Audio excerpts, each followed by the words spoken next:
Magandang araw mga boss.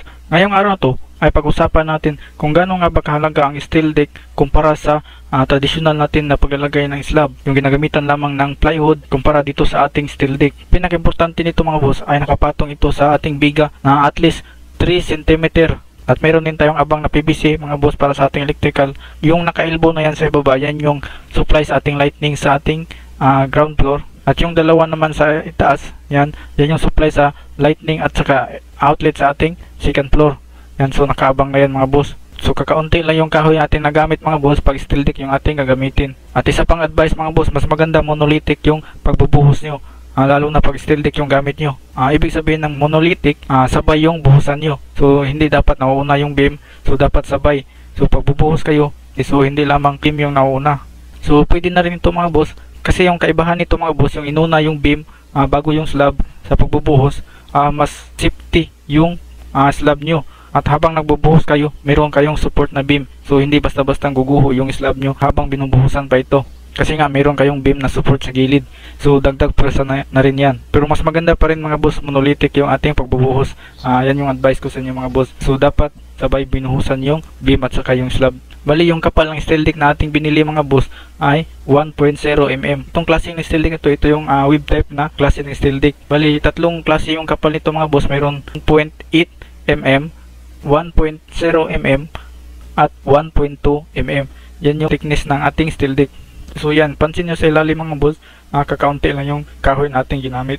Kasi nga steel deck yung ating gamit, less na yung mga formwork sa ilalim o yung nagsusupport sa ating slab habang basa pa ito. Kasi nga pag basa pa yung simento, independent pa ito sa mga formworks at ating ginagamit. Hindi pa niya kayang buhatin yung sarili niya. So yung traditional natin na pagbubuhos sa slabs mga boss, yung ginagamitan ng plywood, matibay din yun. So kumbaga parehas lang matibay yung steel deck at saka yung ating traditional na pagbubuhos, yung gamit ng plywood. Yung kaibahan lang nito mga boss, mas modern at saka advantage yung steel deck. So sa traditional natin na pagbubuhos mga boss, yung ginagamitan natin ng plywood, so yung mga bakal natin na rebars, dapat 2-way slab yung ating pagbabakal ng ating rebars. At meron tayong mga crank bars sa bottom bars, yung tinatawag nating bottom bars ay meron tayong mga crank bar. Ayan ay yung binto tong steel deck mga boss. Tinanggal na yung mga bottom bars, kaya one-way slab na paggagamit kayo ng steel deck. Inalis na yung mga bottom bars o yung mga crank bars sa ilalim ng ating slab, so pinalit na dito sa steel deck. So lalagyan lang natin ito ng mga dowel, i-welding natin ito sa bars ng ating beam. Ganyan. So dapat maayos itong naka-welding mga boss. At pagkatapos nyo itong na-welding, dapat nyo itong lagyan ng pintura para hindi mag-spread yung kanyang kalawang. Kasi mas madaling kalawangin mga boss pag na-weldingan yung ating steel deck. Pero mas maganda pa rin mga boss, pwede nitong hindi i-welding. So yung ginawa ng iba ay binuhusan lahat yung beam at pinatong lang dito sa beam. Yung may mga vertical bars, isinuhog na lang doon sa steel deck para hindi gagalaw yung ating steel deck. So pwede rin yun mga boss. So iba-ibang paraan kasi paglagay ng steel deck mga boss, depende na yan sa gumagawa. Yung dowel nyo ay nakakapit talaga doon sa main bar ng yung beam. Hindi lamang dapat nakahook ito. So dapat expert kayo sa pag-welding mga boss kasi yung steel deck natin ay madaling mabutas. So dapat pagkatapos natin yan may welding, lalagyan natin yan ng primer. Kasi madaling kakalangawangin yung. So speaking of kalawang mga boss, iwasan yung maghalo ng sahara sa semento nyo mga boss. Kasi yung sahara mga boss, mas madaling kalangawangin yung steel deck nyo pag hinaluan nyo ito ng sahara. So ang gagawin nyo lang is, pag ginamit yung steel deck sa inyong rooftop, so ang gagawin nyo lang ay, pagkatapos nyo itong mabuhusan at natuyo na yung concrete slab, so papahiran nyo lang ito ng waterproofing. Ganyan lang yung gagawin nyo mga boss. So huwag nyo haluan ng sahara yung concrete slab nyo kasi madaling kalawangin yung ating steel deck. Pero hindi naman ito basta-bastang kakalawangin mga boss kasi nga galvanize yung ating steel deck. So sa steel deck mga boss, so gagamit lang tayo ng kuko. So no need na yung plywood. Ganyan. So bali yung gamit nating bakal mga boss ay 12 mm lahat. Yan. So 12 mm lahat yung ating. So one-way rebars lang yung ating gagawin mga boss. Kasi nga meron na tayong mga crank bar, yung pamalit na steel deck. Yan. So steel deck, no need na yung plywood. Kailangan lang natin dito mga boss is yung mga tukod sa ilalim. So kaunting mga kuko lumbers natin. So yan yung kailangan ka. So unlike yung traditional natin, so gagamit tayo ng plywood at kuko lumber. So magagamit ko pa nga yung plywood sa ilalim pero expose naman yung concrete nyo sa ilalim. So expose yung concrete slab. So pag may lindol, so pag nagka-crack yung slab nyo, malalaglag yung mga concrete nyo. So unlike dito sa steel deck, so covered yung concrete nyo. So hindi expose yung concrete at tatagal pa yung buhay ng yung concrete slab pag steel deck yung gamit nyo. Kasi nga naka-cover siya at meron siyang support na steel deck. So dito sa steel deck mga boss, bali 4 na tao lang yung gumagawa. Bali 30 square meter na bahay itong ginagawa natin. So 4 na tao lang yung gumagawa nito mga boss. Sa pagbabakal mga boss, kung meron kayong mga dugtungan mga boss, so dapat naka-alternate yung dugtungan natin.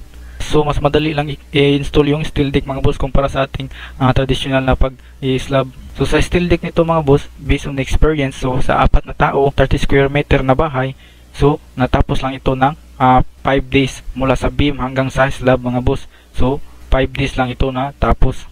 So ganyan kabilis yung paglalatag ng slab. So unlike sa traditional natin yung gagamit tayo ng plywood, siguro aabotin pa tayo ng mga 10 to 15 days bago natin to mabuhusan. Mas nakakatipid ka dito sa steel deck. So lalo na sa labor. At sa tibay naman mga boss ay patas lang. So parehas lang siyang matibay. Kagandahan ng nitong steel deck mga boss ay mas magaan siya kaysa traditional natin. Kasi pansinin niyo yung mga extra bar niyan nilagay natin mga boss. So yan yung tirang bakal. So yan, mula sa ating room mga boss papunta dito sa terrace. So nag-drop tayo ng 2 inches. So yan. So nakabihan natin. So iwasan nilang magputol nito mga boss. At yung distansya naman ng ating pagbabakal mga boss, yung horizontal niya ay 12 inches. At saka yung vertical naman niya ay 7 inches. Bali yung 12 inches mga boss ay nilagay natin sa gitna ng steel deck, yung sa groove niya. Kung doon sa ating traditional, kumpara lang natin ito sa 30 square meter na bahay. So yung kapal niya is 4 inches. So dito sa steel deck ay 3 inches lang yung kapal nito mga boss. So mas nakakatipid ka dito sa materialis.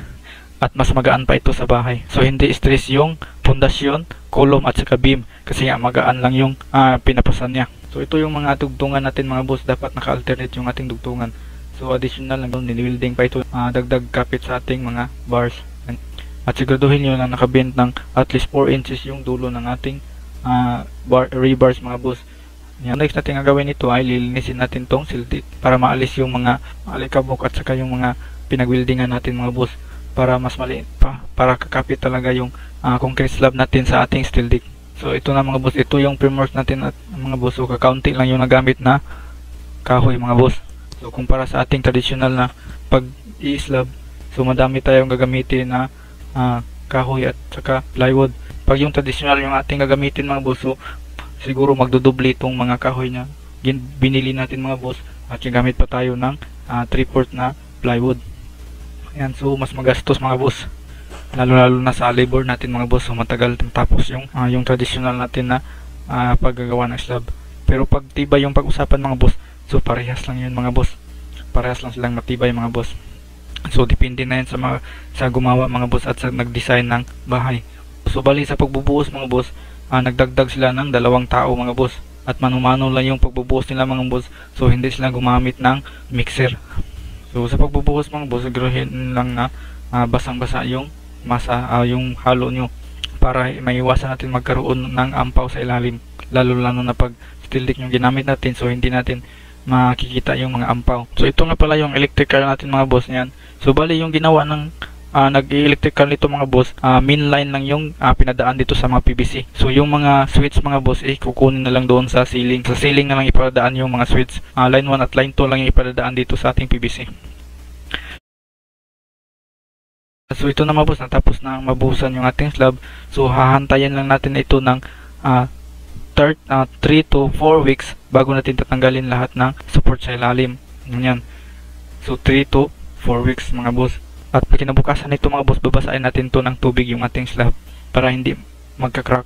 So bali yung pagbabasa natin ito mga boss ay umaga at saka hapon. So gagawin natin yan within 1 week mga boss. Ang purpose doon mga boss ay hindi basta-bastang matutuyo yung ating concrete mga boss. So hanggang dito na lang muna mga boss. Maraming salamat sa panonood. Sana may natutunan kayo sa video ito.